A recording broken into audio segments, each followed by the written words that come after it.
Nzambe merci. Nandenge Mokondi ya Bakongolais Fachi Beto a commis président il y a tous les peuples africains. Président il y a Paul Kagame Ndaya Chimie Evaris. Président il y a Cyril Ramaphosa, Sassou Nguesso et Paul Biya et Kaguta Yoweri Museveni acclamé Beta Mourelo.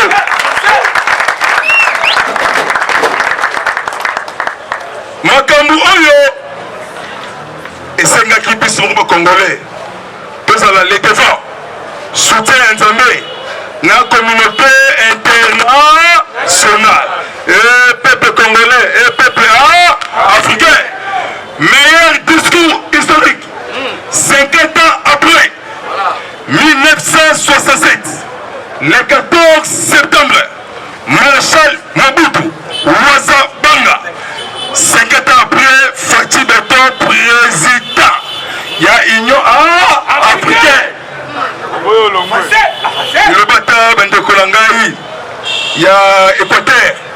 Moko Mekawa Adjokamu. Vigilance. Contrôler tous les mouvements. Bamisou. L'icolo ya Bamisu. Discours ya Fachi Beto et Ningisi. Tous les présidents, Yamoun, Macron Emmanuel, Awana Kinshasa, ambassadeur français, Nakomboya François Pijolas, Alobi et Sengo, Bisso France, pour que soutenir mandat, Fachi Beto, na tête, Union africaine, na Chine, ambassadeur chinois, Awana Kinshasa, M. Sun Tzu. Alors je félicite le président Fachi Beto. Fachi annulé tous les accords. Hippolyte Yabakanambe Yabakaze. Hippolyte Ateka Kimbo Kalabiso. Maïna Biso Ekende na Tchad. Président Nile Yango. Nezali Aoha Nenu Nouamai. Donc opération ou quoi? Mon maman, oh Koloba, mon maman, te azali mbo. Mon maman, non, mon maman est comme Namateur Banguna. Mon maman, Mambo Masso. Mambo Masso Belé, arrestation bientôt à des autres. Levez Mbosso Kodia, Yasena, Mbosso Kodia, Papa Léon Membole, Lobby Boulé Dash, Babengi na Malembe, Papi Tambo Mwamba, Mikombe et les démons.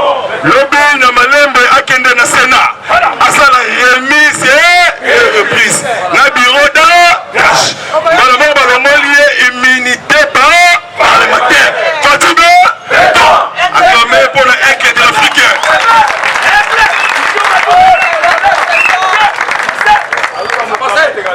Azozo umukamake umuba umubambe mukuwataku ashike il est presque levez Mikombe et les démons alabi o azobela yaya ozobela te cour de cassation bientôt mwamba devant la justice a expliqué biso mbono oyo ebimaki 57 milliards de francs congolais. Natona euro et sali monté à 45 millions d'euros. Place ya Mwamba et ça na Boloko, na centre pénitentiaire, prison ya Makala.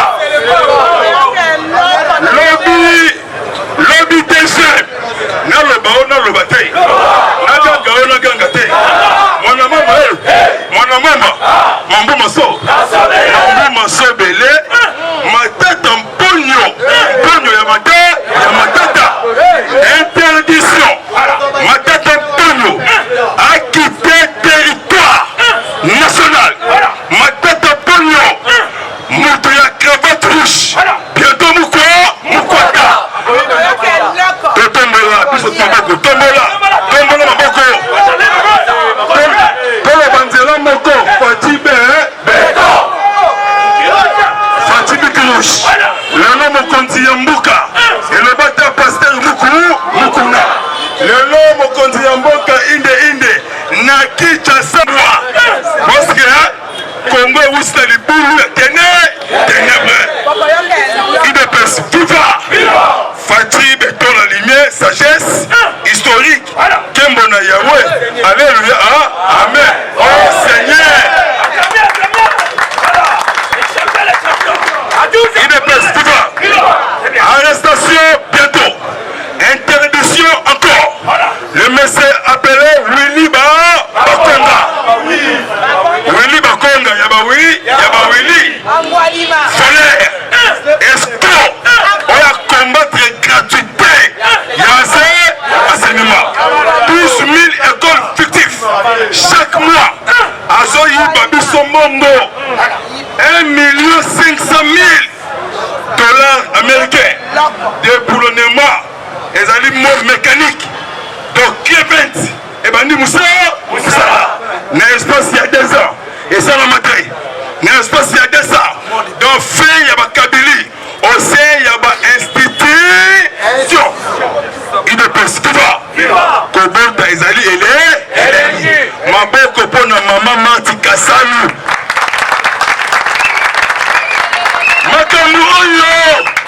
Il faut Etienne Mamoulumba Azala. Amona événement. Super héros national. Fazala. Etienne. Ami Boti et Moko Etienne. Fatimeto. La lumière. Étoile brillante. Lumière y a monde. Angelou Yanzambe. Oya Kiti Awa. À mettre fin. Naba Antifa. Valère. Mon pépé Asika, Elongi Afeti, champion des champions. IDPS, viva! Matata Ponyo, Apekisi Yabima, bientôt Bazo Lambaï. Tango Bazo Longola Lobby, Mikombe les démons, immunité parlementaire, cour de cassation, et Yamie, Boloko, Yamakala. Batanga Cardinal Malula. Batanga Cardinal Yambongo 7 Bata. Il est perspective. Ambongo a Kolinga Temboka a échangé. Faux. Ambongo séjourné. Dans le Pumbashi. Complicité avec des Kabylie, les Rwandais. Ambongo Frédéric Bessungu. Okudana Naipo. Beaucoup de la tête. Et télévision, on le tour à BBC gratuité. Il y a enseignement. Et ça la matin depuis Zahir, on a besoin de tango fêlé. On le tour à BBC gratuité enseignement. Pour qu'on salue l'image. Il y a président, il y a Union africaine, Fatih Béton. Place Naye et dans la prison, il y a Makala. Na Selembao. Chanini Mabunda. Et Mombalexi. Bazalaki ba sorcier. Ba jouer ba plemoko diabolique. Oyo assemblée, oyo c'est Sénat. Maître Nangère. Chamar Kabondi. Kabondi. Azongi otasongité. Chamar. Alobaki moi ekokita. Lobby commandant. Ya garde républicain.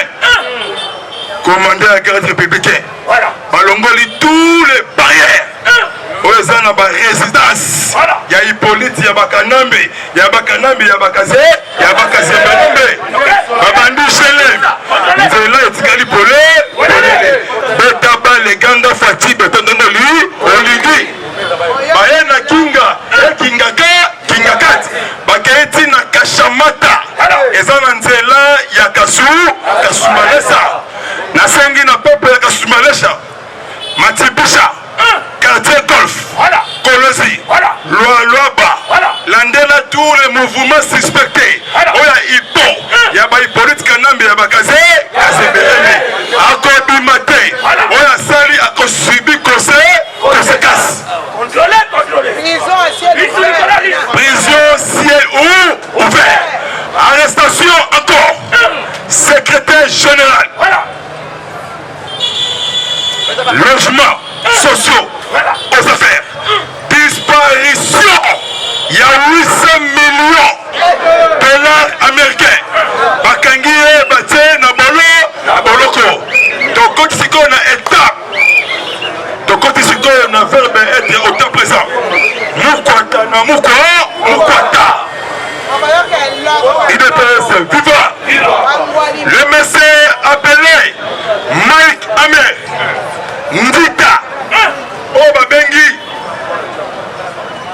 babengi na bakongo Ndita na Kasai Mukalenga.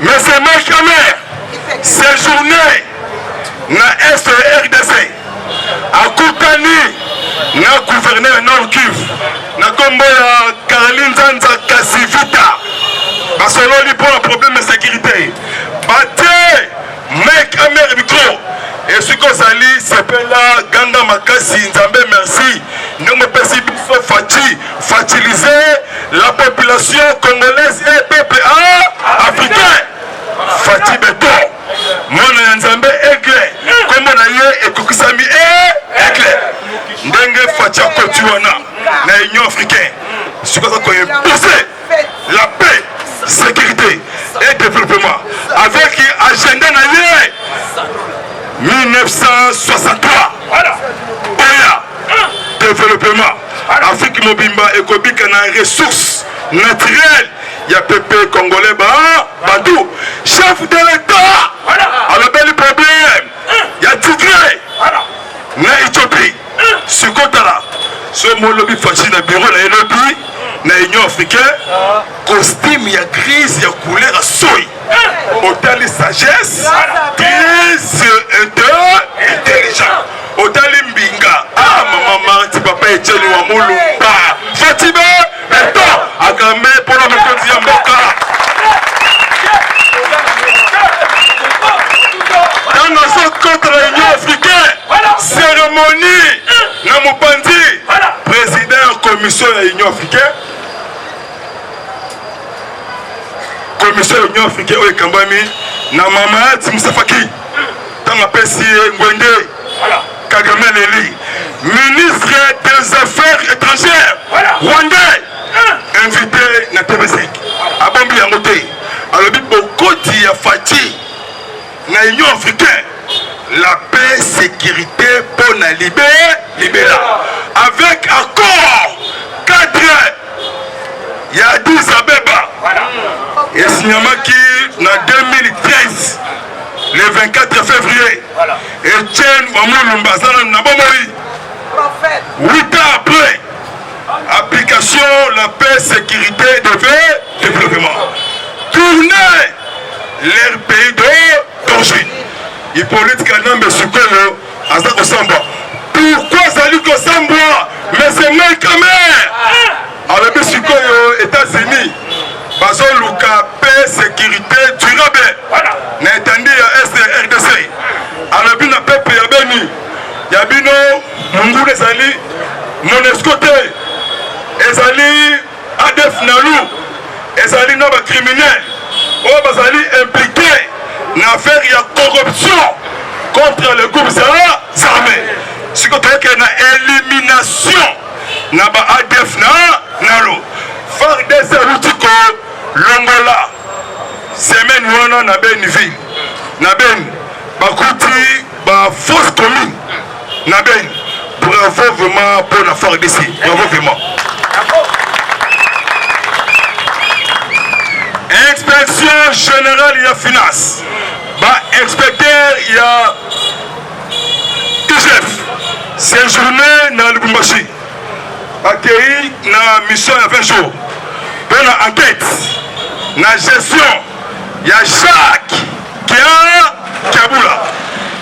Kiabula aza déjà na nzela ya opération Mukwata Arobimate la tempête est commis déjà lokola déjà ba militaire na biso oyo bakendaki formation na Égypte lokola bazongi mboka baye na ba arme lourde na ba drone bango nde bakolite contre terrorisme IDPS viva contrôler makambo elingi ebanda bokomi ya mwana nzambe na Union africaine et mettre fin na tous les présidents africains oyo baza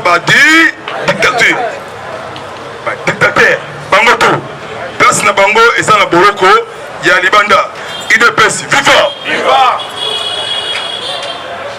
Paul Kagame akomi kopede pourquoi tango chef de l'état asilisi premier président africain oyo azwi appel ya téléphone na président américain John Biden abengi chef de l'état encouragé ye pe afélicité ye historique 50 ans après RDC sikozi tournante président ya union africaine yoka John Biden tokotravaille nga na yo la paix sécurité développement mboka échanger surtout baexpatrié oyo babomi économie ya ngai na yo bientôt bakokite mboka Congo avant yawa ozala na mukanda bongo te ezali parti historique topundaka te po tosarichi topundaka peuple oyo ase retrouve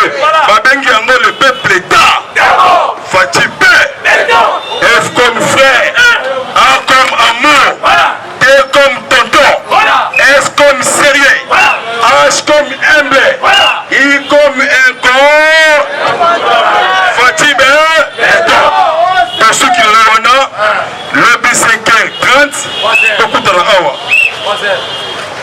merci vraiment Nabatutu oyo bazofinga biso te oyo bazofinga biso bazali baétranger kofinga biso te bon encourager biso tosala mosala pour la paix sécurité kosambisa tous les peuples congolais bomoko mpona ekolo Congo merci vraiment na nzambe oyo apesi pati sagesse oyo apesi pati ibwanya oyo apesi pati vraiment makambo ebele ya kofongola biso miso ya kozongisa conscience ya population congolaise na bomoko tokolonga union fait la force linga ndeko na yo mpe alinga oyo diaspora tout bomoko bolingo mpe bundela ekole oyo batikala biso na bakoko na biso mpe toganye déjà toujours les peuples nde baza wana bakita bamata oyo to abomi oyo to ayibi place na ye eza na boloko ya makala merci vraiment na bandekutu tiango mwamba lukunga funa bomoko mpona ekolo na biso bana batatu bana bamamudi bumba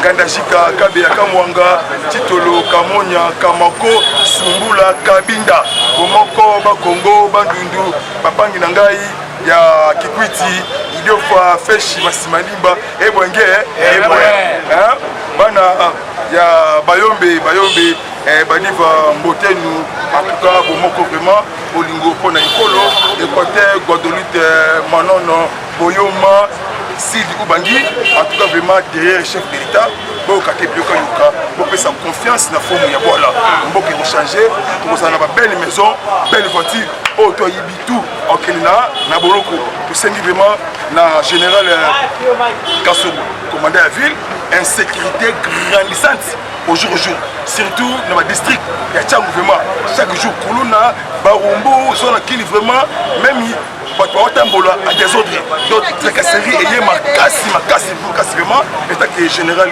il y a la police commandant la ville vraiment beaucoup de respect vraiment en tout cas mosala vraiment ça la maté donc vraiment désordre commis makasi vraiment ko déranger bato vraiment mais des fois okita na tchango vraiment bazo respecter te couvre-feu au moins à 21h30 22h va répéter musique makasi vraiment vraiment otambola surtout na raiwana bazo en tout cas bazo respecter couvre-feu vraiment en tout cas merci vraiment na bato tout notre autorité en boka tous les ministres sortants boyebi ke ayiba kimbongo ya kita côté la côté place na yo na boloko merci vraiment au revoir à bientôt ciao. Eshima, votre magazine qui bat au rythme de l'actualité. Une réponse à vos besoins en information, un éclairage dans divers domaines. Impartial, documenté, instructif. Eshima au cœur de l'info. Retrouvez la nouvelle édition. Exclusivité, le professeur Willy Kitobo Samsoni maîtrise le secteur des mines et gagne le pari de la mobilisation des recettes publiques. Désormais membre de Cobalt Action Partnership, le ministère congolais des Mines a abattu un grand travail dans sa sphère. contrôle régulier de l'application effective du nouveau code minier, loi sur la sous-traitance et paiement de la rétrocession due aux entités territoriales décentralisées, ouverture et attractivité du secteur des mines aux investisseurs, relance des entreprises du portefeuille de l'État, le ministre Willy Kitobo assure le suivi et contrôle technique des activités minières sur toute l'étendue de la RDC. Focus, augmentation de 66% des recettes, le directeur général des impôts Barnabé Mwakadi Mwamba, en technicien avéré, impulse les performances de la DGI. Dossier Eshima 2021, année de tous les enjeux. Nation, Hubert Mihimi Mouawa, directeur général de la Sona Hydroc, présente ses vœux de nouvel an au président de la République. SU, la rétrospective 2019-2020 du ministre Thomas Louaka, un mandat placé sous le thème du redressement du système éducatif du supérieur. Agence de prévention et de lutte contre la corruption, un casting à refaire. Économie, Eshima Magazine revient sur les commerces générationnels en RDC. Retrouvez l'intégralité du magazine Eshima dans les kiosques. Eshima Magazine, un nouveau standard d'information.